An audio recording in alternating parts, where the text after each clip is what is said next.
Hi.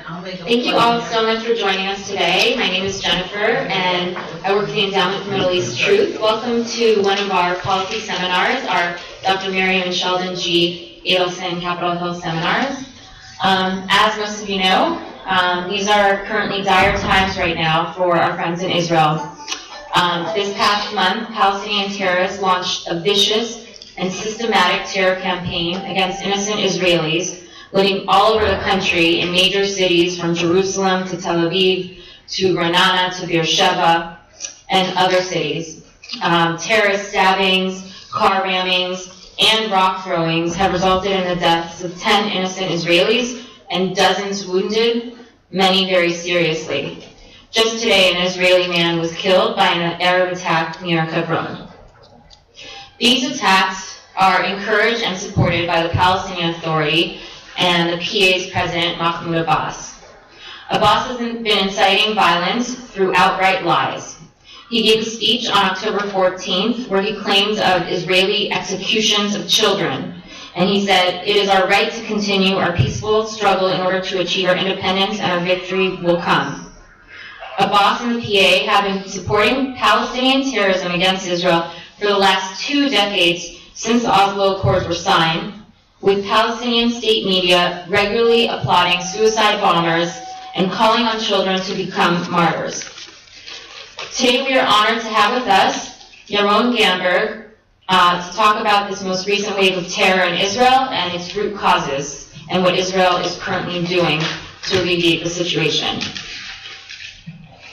Yaron is a career diplomat who joined the Israeli Ministry of Foreign Affairs in 1999. He assumed the position of counselor for academic and public affairs in the Embassy of Israel to the USA as of August 2015. Prior to arriving in Washington, Mr. Gamburg served as the Director of Diplomatic Strategy Department in the Policy Planning Division. In this capacity, he was responsible for analytic study of new global agendas, for identifying gaps in the existing policies and providing policy recommendations. His overseas assignments include spokesperson of the Embassy of Israel in Moscow, Deputy Consul General in the Consulate of Israel in Los Angeles, and spokesperson and media advisory in the Embassy of Israel in Paris, most recently. When working in the ministry's headquarters in Jerusalem, Mr. Gamburg served in the Eurasian Affairs Division, as well as in the Public Diplomacy and Economic Affairs Division. I will do my best to provide with information, some insights, and maybe the most important, to make some order, because we feel sometimes in Israel, and I believe outside of Israel, a bit overwhelmed with all those events. It is not inflammatory speeches, not slogans, cliches, but thoughtful analysis of what's going on for this opportunity to talk to you. Now, in today's presentation, I would like to touch on, let's say, 4, generally we say 3, but let's make it 4 major topics. The first one is just to put everything in kind of chronological perspective, and a brief chronology of the events that led to the current crisis in Israel. Second point would be a discussion of this, magic word, status quo. Everybody is talking about status quo. Many people talk about it. I have a strong impression that those who feed us with information about status quo and those who pretend to be experts sometimes lack important facts about status quo on the Temple Mount. Now, and the next topic that I will discuss will be the Palestinian incitement. I will touch very briefly on it, but I would like to stress some very important points about it and the meaning of it, not just for us, but for the Palestinians. And at the end, I will very shortly, very briefly, refer to Abu Mazen's role in all of this. And as I've said already, I will take your questions after my presentation. So, let's start first. Before we talk with all of these 4 issues, I will bring you 2 quotes, very short quotes. First one goes like this: "We bless every drop of blood spilled for Jerusalem. This is clean and pure blood that was spilled for God. It's Allah's will that every martyr will go to heaven, and every wounded will receive God's reward. The second quote is even shorter. They, the Israeli Jews, have no right to desecrate the mosque with their filthy feet. So let me ask you a question. Who could have said something like this? So maybe you know already. But you know, when it sounds like some radical anti-Semitic cleric from Iran would say something like this, or maybe some supremacist leader, or in more than 1 month. Today, just you've seen what happened in the last hours. Statements. No. So let's try to look back a little bit at the events, to remind the chronology, as I've already said. So the first terrorist attack took place on September 13, on the eve of Rosh Hashanah, the Jewish New Year, when an Israeli was killed while driving in Jerusalem after his car was attacked with stones. Now, this terrorist attack was in the evening. The morning of this day, there were a group of Palestinian youth who smuggled petrol bombs, fireworks, stones into Al-Aqsa mosque that is located. And they were guided principally by Hamas, by the northern branch of the Islamic movement, which is actually Islamic movement in Israel. And the major goal of this operation was to prevent from Jews visit the Temple Mount. And of course, if needed, attack them physically, and that's what happened. Now, after the terrorist attack of September 13, Israeli police decided to interdict the entrance of those groups that were trying to use the violence to prevent the Jews from going to the Temple Mount. And as a result, there were clashes with the police that started at the Old City, not just in the Temple Mount, which is part of the Old City. By the way, any one of you have been to the Temple Mount, Old City of Jerusalem? Because sometimes it's much easier to explain when you know what is when you can visualize actually the place. Now, so since Rosh Hashanah, since this first terrorist attack, it became kind of a snowball. On October 1st, the young parents of 4 children were murdered in a drive-by shooting near Nablus. On October 3rd, the Israelis were killed in a stabbing attack near Lions Gate of the Old City. On October 4th, another Israeli citizen was stabbed on his way to Paris, once again to the Western Wall in the Old City. On October 7, there were already 4 attacks in different cities in Jerusalem, but also in Kiryat Gat, which is in the south, in Petah Tikva, which is near Tel Aviv. On October 8, there was an attack in Tel Aviv, in Afula, in the north of the country, and of course in Jerusalem. The same happened on October 10, multiple attacks in Jerusalem. On October 12, we've seen one of the most, I would say the most horrible attack, but something that really shocked, because it was the attack when the 13-year-old Israeli boy was stabbed by a 13-year-old Arab boy.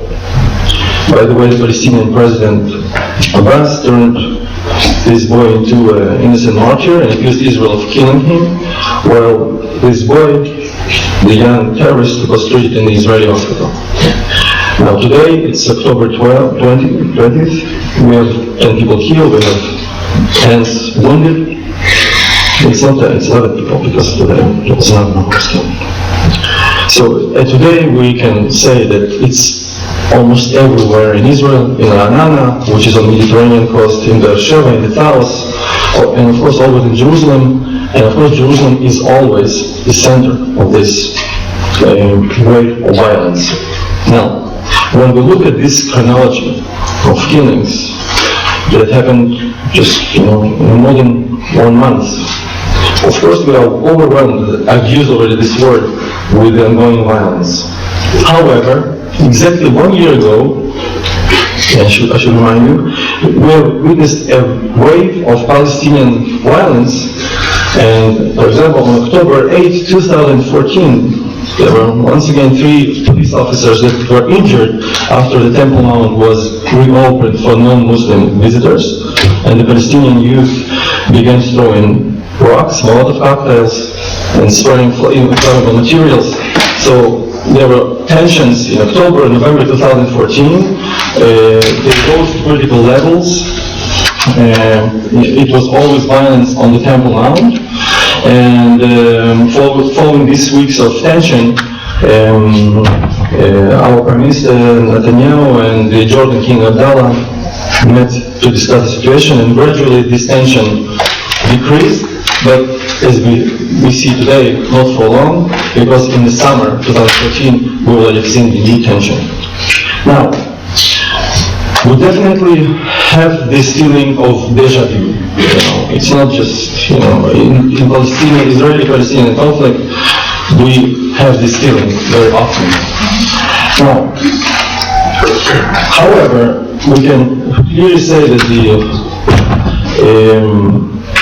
unfortunately, the false claims, the mendacious claims of the Palestinian leaders that Israeli authorities consider altering, changing the status quo on Temple Mount are made regularly. So it's not only today, it's not only 1 year ago. I remind you, Intifada of 2000 that started after Ariel Sharon came to the Temple Mount.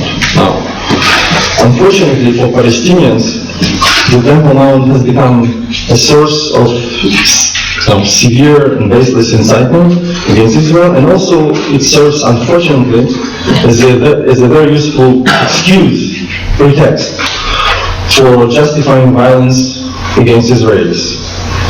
They deliberately spread rumors about the altering the status quo, and we'll talk in a minute about the status quo. What is the status quo? And after these rumors are spread, actually it will justify the killing of Israelis. If you want license to kill, once something bad is going to happen to Temple Mount, we can kill, even if in the fact of nothing is going to change. And we are going to talk now about the status quo. Now, so I understand that there are some people that were in Israel, Old City, and Temple Mount. So Temple Mount, just to make it very short, introductory note, is the holiest place in the world for the Jews, for Judaism, because it was built on the site, it is the site of the ancient first and second temples. Today we have also two Muslim shrines, which are Al-Aqsa Mosque, which is the most important, and the Dome of the Rock, that are also on the Temple Mount, and they are the third holiest place for the Muslim religion, Temple Mount. Now, for Jews, the Temple Mount is holy because it is the eternal dwelling of the Shekinah. Shekinah is the God's presence. And for Muslims, it's the place where the Prophet Muhammad arrived at the end of his night journey, going to the Quran, and from there rose to heaven. Now, we should know, before the State of Israel existed, already in the days of the British Mandate, since the days actually of the Grand Mufti, Haji Husseini, in the first half of the 20th century, and of course, most so after the Six-Day War and the unification of Jerusalem, the Temple Mount has been more than a place of worship for Muslims. It has become, if you want, a pan-Islamic symbol, a religious and national symbol, and a place of tension, of conflict between Palestinians, but also the Arab world, and to some degree to the Muslim world, and the State of Israel. Now we're coming to this status quo concept. This deep understanding of the religious importance of the Temple Mount brought the Israeli Defense Minister Moshe Dayan in 1967, a few hours already actually after Israel won the Six-Day War, liberated and unified Jerusalem, to a decision that today we classify as a status quo. Now, the essence of this decision was actually first to allow Jews to visit Temple Mount, because at the days when Jordan controlled the East Jerusalem, the Jews were not allowed to go to the Temple Mount. Now, so on the one hand, there was of course this expectation that Jews will have this right to access the Temple Mount. On the other hand, Moshe Dayan and the Israeli government in those days understood the importance of the Muslim presence on the Temple Mount. That's why they decided that the Temple Mount would be managed by the religious Muslim committee, which is called Waqf. And they will manage the site. Now, Waqf is also connected to Jordan, to the Jordanian Ministry of Sacred Properties, it's called. Now, so as I've said, Dayan's decision was to allow freedom of access to the Temple Mount to all people, of course, including Jews. However, the Jews were prohibited from praying on the Temple Mount. So on the one hand, there was a freedom of access to the Jews and all the others to the Temple Mount, but only Muslims had the right of worship on the Temple Mount. That was actually the basic, the core element of this status quo. Now, so Jews were not allowed to pray on the Temple Mount out of respect for Muslims. Now let me just ask you this question. Just imagine that after this 6-day war, when Israel won the war, and of this expectation that after 2,000 years the Jews can have free access to the Temple Mount and pray there. And actually, those days were people in Israel, very important people in Israel, including the chief rabbi of the army, that were expecting that Jews will be now allowed also to pray at the Temple Mount. And it was, I would say, a very bold decision by the Israeli government. Out of this understanding of sensitivity, of religious sensitivity, to allow the Jews only access the Temple Mount and not the right of worship, and allowing the right of worship and managing actually the site of the Temple Mount to the Muslims. Now, I can add a couple of other things that were maybe less important, but still it's important to say that according to this status quo, the Waqf, the religious committee, the religious Muslim committee, was an arm of the Jordanian Ministry of Sacred Properties, was to manage the site, was responsible for all the arrangements and civil affairs there. Israeli police, according to the status quo, is responsible for security, also on the site of the Temple Mount. Now, Israeli sovereignty applied to Temple Mount as well as to all the parts of Jerusalem. And now, there were also technical details. For example, the entrance. The entrance for the Jews was permitted through the Mugrabi gate. This is one of the gates. And the Muslims were permitted to use all the other gates to the Temple Mount. Now, according to the status quo on the Temple Mount, also the raising of flags, any flags, was prohibited. And if we were talking about Moshe Dayan, so just to give you another example of, I would say, extra sensitivity of our Minister of Defense in those days, when he first visited the Temple Mount after the 6 days war, he ordered to the Israeli soldiers to immediately take down the Israeli flag that they raised on the Temple Mount after after the war.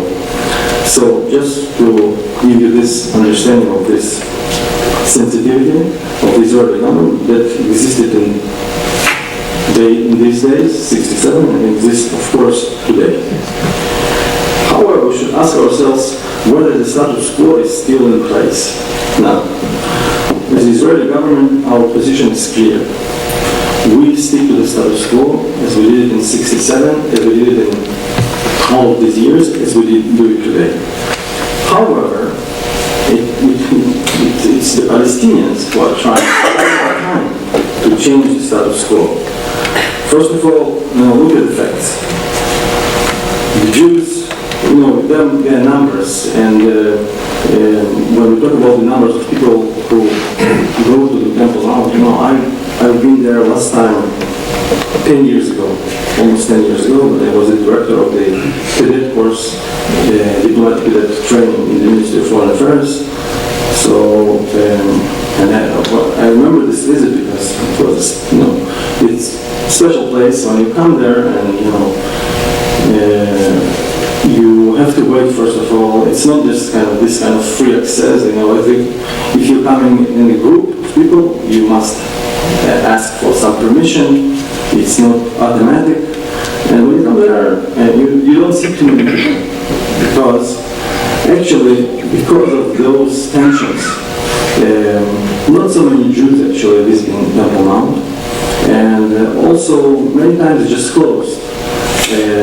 Because nobody, and of course Israeli police, doesn't want to take risks of allowing people, because there may be some problems and clashes. And it's all even in the times when you don't have tensions like today. And how Palestinians are trying to change the status quo? First of all, they do everything in the last months when we've seen these tensions rising, they were trying to prevent from Jews going to the Temple Mount. They harassed them, they attacked them physically. Now, when I'm talking about desecrating the place, I'm not in the position to blame anyone, but when you bring to Al-Aqsa Mosque, which is the third holiest place for Muslim, and you turn it into weapons cache, and you bring their stones, you bring their improvised weapons in order to create these clashes with the Israeli police. It's definitely not something that status quo was about. Now, I mentioned this element of not raising the flags. And of course, we are not raising flags, but we've seen already many flags. There are Hamas flags, other flags. So it's just another element of what's happening with the status quo, unfortunately, coming from the Palestinian extreme organizations and Palestinian youths that are looking for this kind of action. Now, it's about status quo, and I'm not sure, but maybe you will have questions about, you would like me to elaborate more, so we'll make it in the part of the Q&A. As I told you, I would like to briefly touch on the matter of the incitement now. So, as I already told you, the recent events at the Temple Mount were being instigated by operators of Hamas, the northern branch of the Islamic movement in Israel, which are both extreme radical organizations. However, the Fatah movement of Mahmoud Abbas and Palestinian Authority itself are very active, playing a very active role in this incitement. And you can see it everywhere. You can see it in the newspapers, you can see it on Palestinian TV, you can see it, of course, in the social media, and as I mentioned it in the public speeches of not just of Mahmoud Abbas, but other leaders. But it's not just something that's happening today. It's unfortunately this issue, like because it's not about education, but let's say this word, it's about educating, teaching the children in schools. When you see in Palestinian cities the streets on the name of the terrorists, so you can understand that when you have this culture of venerating people, the murderers, and on the other hand, you cultivate this Jew hatred, and as I mentioned already, this example of 13-year-old who's going to stab a 30-year-old boy, this is something that we should take very seriously. It's very dangerous. But it's not just that dangerous for us, for clear reasons, because words kill, and today we see that the words are killing people, but it's actually bad for the Palestinians themselves. Because, as I mentioned, it's about education. Whether you educate your children to death, whether you glorify the killing, justify the killing, or you educate for peace. There's no, it should be a choice. And unfortunately, the choice that made Palestinian Authority, I'm not talking about the Palestinian terrorist organizations like Hamas and others, Islamic Jihad.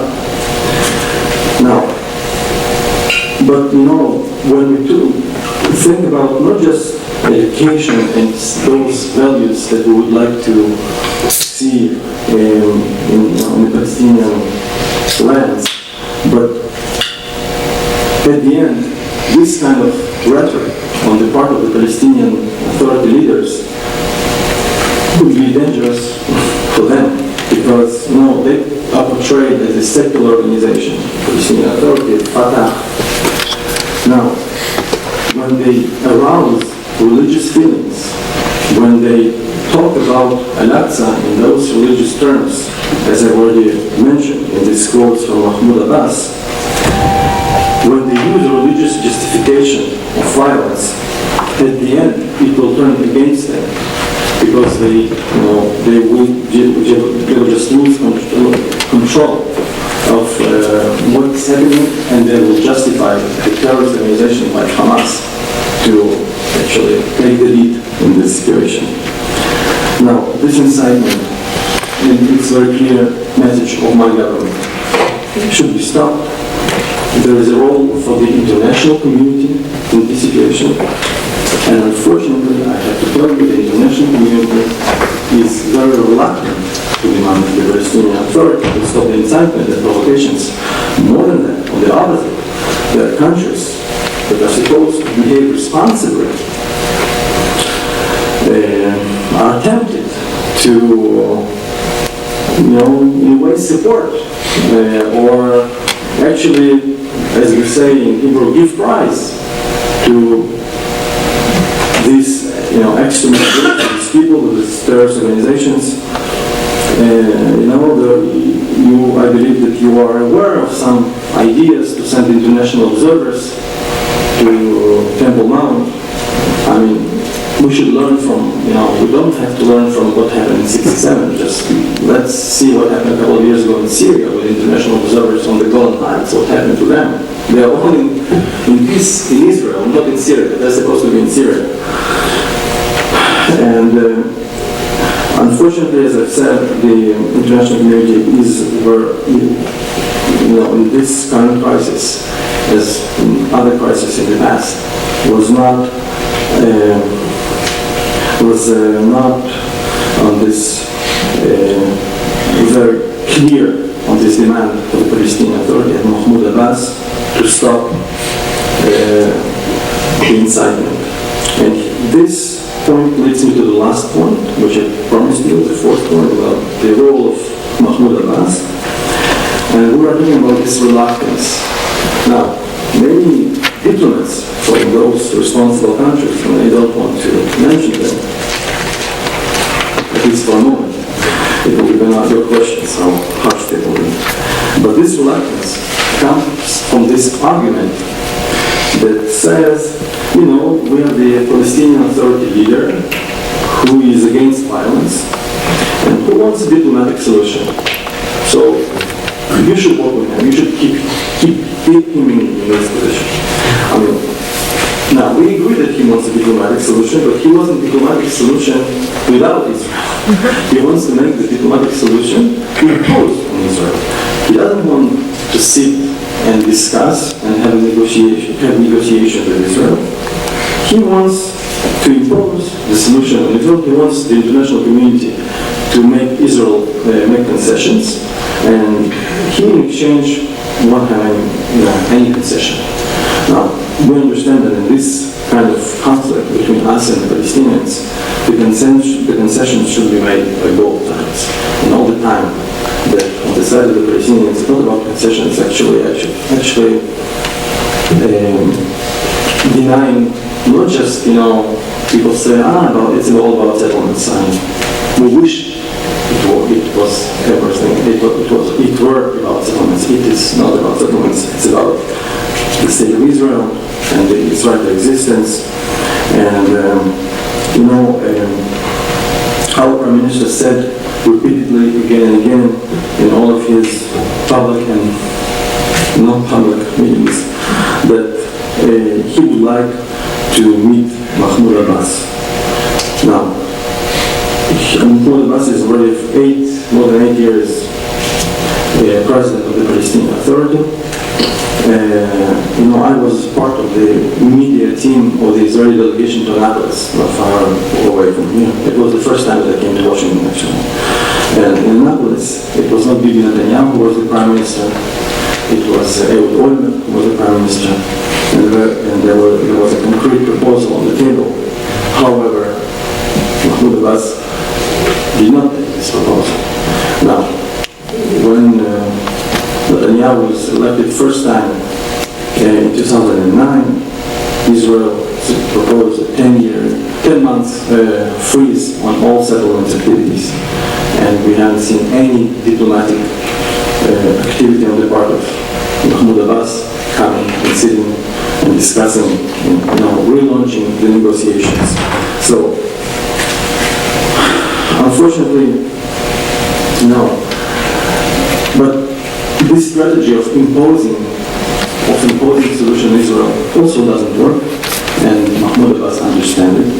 With all the things that are happening in the Middle East, everybody can understand that there are much more, a real crisis, and the situation in Syria, and I don't have to go into this, but I think that this strategy doesn't work. It's not just I think that Palestinians also realize it doesn't work. That's why they go to these places, to this incitement in trying to create the crisis. Now, and the last note about Mahmoud Abbas, he wrote a thesis about the Holocaust. Not the Holocaust, he wrote a thesis about the Zionist movement. It was in Moscow. When I was in Moscow 15 years ago, I met one of the people from this university, former university, Professor Nimba.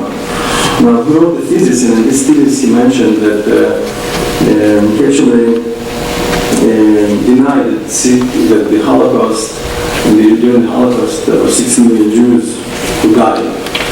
And he even went further and said that the numbers were exaggerated by the Zionist movement in order to make a stronger impression. Now, I think that the old habits probably are the most difficult to cure. So yes, we are ready to talk to Mahmoud Abbas, but he must stop with this campaign of lying, of incitement, and of denial. And once it will happen, it will bring a real hope to our much suffered region.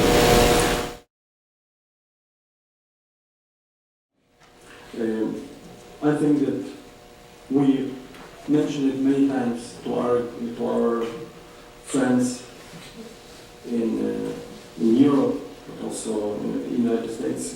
It's very important to help the Palestinian Authority.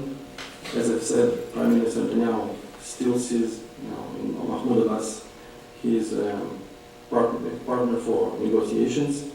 We also have still the cooperation, security cooperation between us and the Palestinians. But saying all this, we have to understand that if we will not stop this incitement, and I think we have to really reflect on what things we should do, including the financial measures, because this incitement is something that can kill any hope, any chance for having anything good. I'm not talking about the final, about coming to the solution of the Israeli-Palestinian conflict, but I'm talking about at least having a situation when people can live, okay? And we know that the Palestinian Authority in the last years they've seen a much better economic situation. However, if we will not stop this incitement with all the necessary measures, including the financial measures, it could be very dangerous. It could be very dangerous, and the situation that we see today, it could be worse. It could be worse for us, and for Palestinians, and for the chances of having any kind of, I'm not talking about the solution, dialogue, because at the moment that the Palestinian Authority, Palestinian leadership, talk like Hamas leaders, even though their security people of the Palestinian Authority still work with us, and they may be saying them something different, but at the moment that you have this political decision, it's going to be very dangerous for everybody, not just for us, also for them.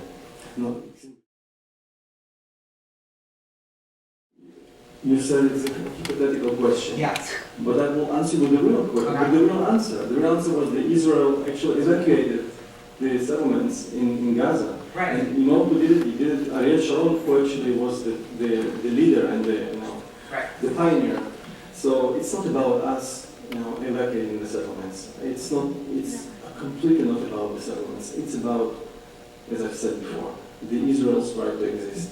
And I agree with you. Mahmoud Abbas is not a strong leader. Because he's not a strong leader, I believe that's why he's doing all this statement. But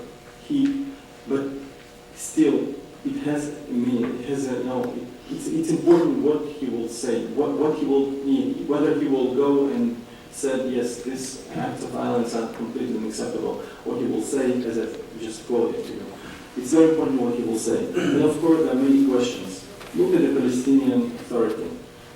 I mean, you don't have one Palestinian Authority, you have two at least. You have Gaza, where Mahmoud Abbas he doesn't have a right to access. No, he has a right to access, but the moment he will be there, I think he will be in big problem. Yes, you showed what you.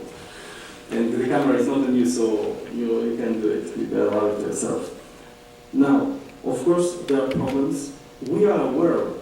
But we would like to do something that will change the situation for better to us and to Palestinians.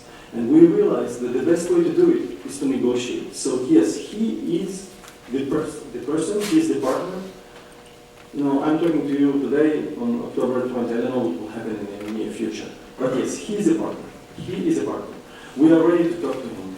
Even though we understand that he has not any real power in Gaza, that within the Palestinian Authority, within Fatah, he also has some issues.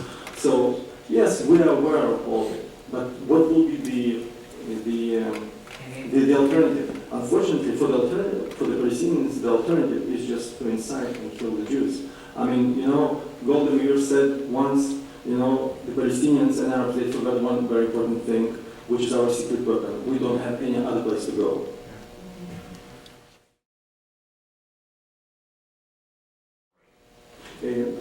So first of all, about the Arabs, members of the Knesset. Right. So as you can understand, it's a very difficult issue. Right. You are talking here about imagine here, members of the Congress, and I don't have to continue this comparison. It's a very difficult issue. Prime Minister is trying to deal with it. For today, we have this. We are trying to work on regarding the legal action that we can take against the northern branch of the Islamic movement, which is Israeli organization. So we have already started. We are trying to do something at the level of police. We need, something more. Now, regarding the social media, as you understand, social media is something very big. And the Israeli government is doing a lot of things to monitor it, but we also work with other friends and partners who help us to monitor. I think we are not bad in doing this. When you look at the a big picture, and I think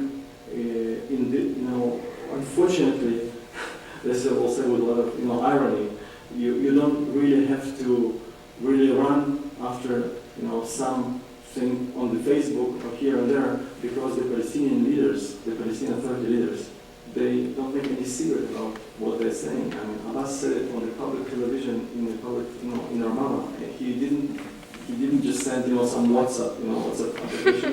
Well, no, he did on record, on purpose and on record. So, but regarding what you said about the monitoring, I think we're doing not bad job. But if you have other suggestions, so I can discuss it a little later.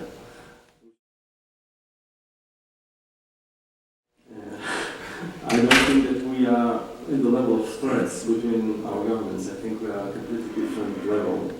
With all the different opinions that we've had, specifically on the Iranian issue, and I think, we all think that Israel has very good reasons to be very worried about what's happening with Iran and the developments after the agreement was signed and after it was approved here in the United States, just show us how dangerous it's, when we have Iran with all the geopolitical ambitions of Iran, with all the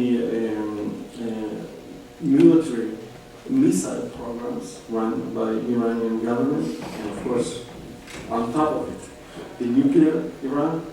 It's a threat, and I think between friends we also can disagree, but I think that it's clear to us, and I think it's clear also to our American friends, that we're going to work together on the upgrading the Israeli capabilities, because at the end of the day, Israel is the major ally of the United States in the Middle East, the only country that is reliable. We just look at what's happening in the Middle East, but Arab countries just dismantle, just disappear. Look at Syria, look at Libya. In Egypt, there are also, it's not an easy process. Look at the other countries. So I think when we look at the future, so it's not about threats. It's not the level of the conversation. I think we both of our countries understand all of the big challenges on the Middle East for Israel, but also for the stability of the world, which is very important for the United States. Just look at what happened after the Russian intervention in Syria.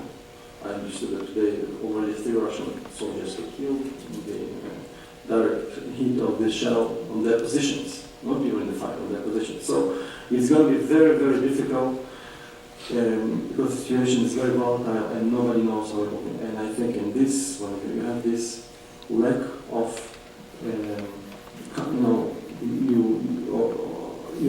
it's very difficult for you to make a good assessment of what's going to happen. So the only solution is to strong your base. And I think for the United States, Israel is the base in the Middle East, and of course for us, the United States is the most important ally, the only ally. So I don't see this kind of thing that you were trying to hint at. I think we will have the visit of our Prime Minister, Netanyahu, in 2 weeks from today. He will meet with the President, and I'm sure that they have many issues to discuss, and also Iranian issue, but also other issues. And I think we are much closer than sometimes it appears on the media. It's exactly about this denial. We have the Holocaust denials. Now we have denials of the Jewish presence in the Middle East, in the land of Israel. Even the name Palestine, it's kind of denial. When Roman Empire, they decided to kind of kill any memory of the Jews. They decided to kill the name of land of Israel. But look at the Bible. But it's not about Palestine. It's about the land of Israel. So it's about denial. I was posted in Paris. I mentioned it before. What you mentioned, what you actually are saying, talking about the UNESCO proposition. UNESCO, is located in Paris. So I was working also with our ambassador to UNESCO. It's a very difficult job. You have this automatic consensus, anti-Israeli consensus in this kind of organization. And it's very difficult to fight this. But the only thing I can tell you, we'll continue our fight. And at the end of the day, our destiny is not at the end of UNESCO, in our hands.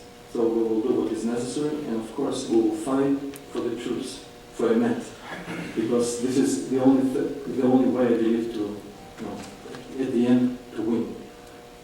But yes, UNESCO, and I can add some other UN organizations, including the UN General Assembly.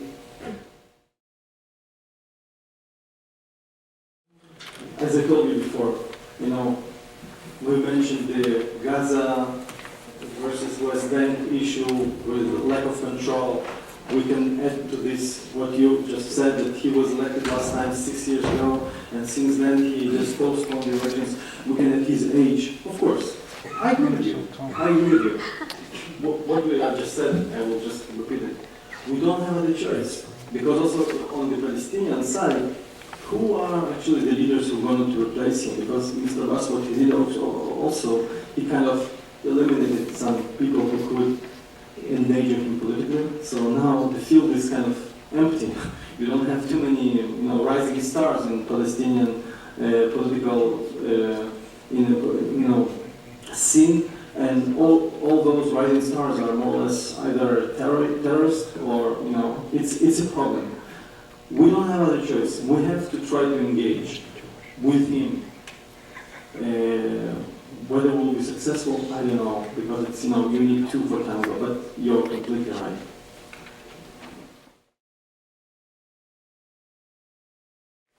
I think Jennifer will need another seminar on this. Right.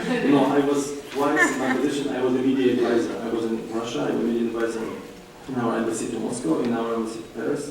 And I also had some experience with the American media in Los Angeles when I was posted there 10 years ago.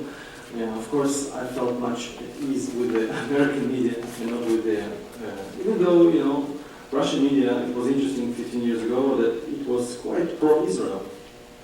But since then, some changes happened, so I don't know what exactly happened since then. But media, it's a challenge for us. It's a challenge for us. If I can just tell you in a couple of, just trying to really outline is first, on the one hand, in many Western media, I'm not talking about Al Jazeera and all those, even though on Al Jazeera, what is interesting is that Al Jazeera is quite open for the Israeli representatives, which is official representative. I'm not talking just people from Israel. I think the media is not anti-Israeli. There are some anti-Israeli media, of course, but I think the bias is because the media is very superficial. It's on one hand, okay? The media is running after the pictures, and of course when you see, the people throwing the stones, and you see on the one hand police who are well equipped, and on the other hand you have people throwing stones. So you have this kind of emotionally feeling, okay, I'm with the oppressed, I'm with even the leader and the light, but just in the reverse positions. I think this is one thing. Now, also you have to understand that I think that many Arab countries are pouring a lot of money in the media all over the world. I saw it in Paris, and I don't want to go into details, maybe if you don't like that, but there's very big, important corporations, private or semi-public, who depend on the money coming from the Gulf states, for example. And we know that Qatar is one of the biggest supporters of Hamas, for example. Okay, so they support Hamas, they support Al Jazeera, but also many media outlets, very important media outlets in the Western world. And also, we also sometimes feel that unfortunately there are some, this tendency, especially, and I told you that I'm working on the academic issues. There is also sometimes we feel that there are some people, coming from academia, as an intellectual world that, are looking at Israel in a little bit, I would say, abstract ways, and they always develop this narrative of the oppressed, of the victim, of Palestinians being, victims of this conflict, and these things influence, of course, the media. Now, we have to fight this, and I don't want to say that everybody is, anti-Semitic or anti-Israeli, but among these media outlets, but I think the only way is to keep working and keep pushing on our part, because as I said, we have only one country. We don't have 22 countries. Okay, among at least 22 countries, we have already 3 or 4 that just dismantled in the last 4 years. But we have to keep our fight. And yes, sometimes we have to tell the media that, I will give you the last examples of this wave of violence. For example, we had very difficult, situations with for example, BBC. Okay, so it's difficult. We're trying to explain, we're trying to work with them, but sometimes, it's difficult because they don't want to hear. For example, in the United States, also there are mistakes, or there are things that are problematic, but we can talk here. People here are much more receptive, and they understand. And we are, we can make our case. However, in other places, it's much more difficult. So here, as an Israeli diplomat, I feel much better than I felt in some of the places in Europe. One more. It's not my role to tell what is appropriate for the State Department. However, about what you raised, this important question of why Israel is, Moshe Dayan, when he decided about, he was not alone. It was the Israeli army. There also was a decision by major rabbis in Israel that decided that for religious reasons, the Jews should not pray and should not even go to the Temple Mount, because we don't know exactly. We don't know exactly where the location of the temple, and that's why when we go there and we pray, we kind of.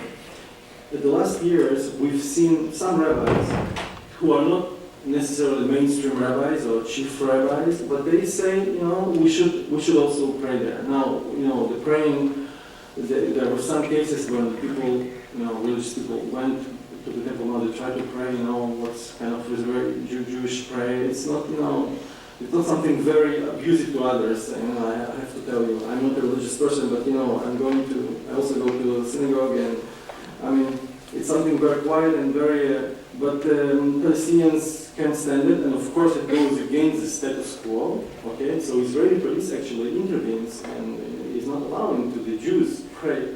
Think about the situation for a moment as a religious person, that you go to the holiest place in your religion, you would like to pray, and police of your, of the Jewish state is kind of pulling you out of there.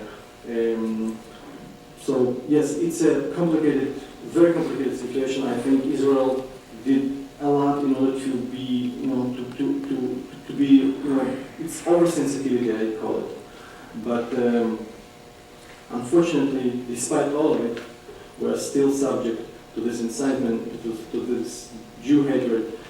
So we have a lot of work to do. That's what I can tell you at the end of my presentation.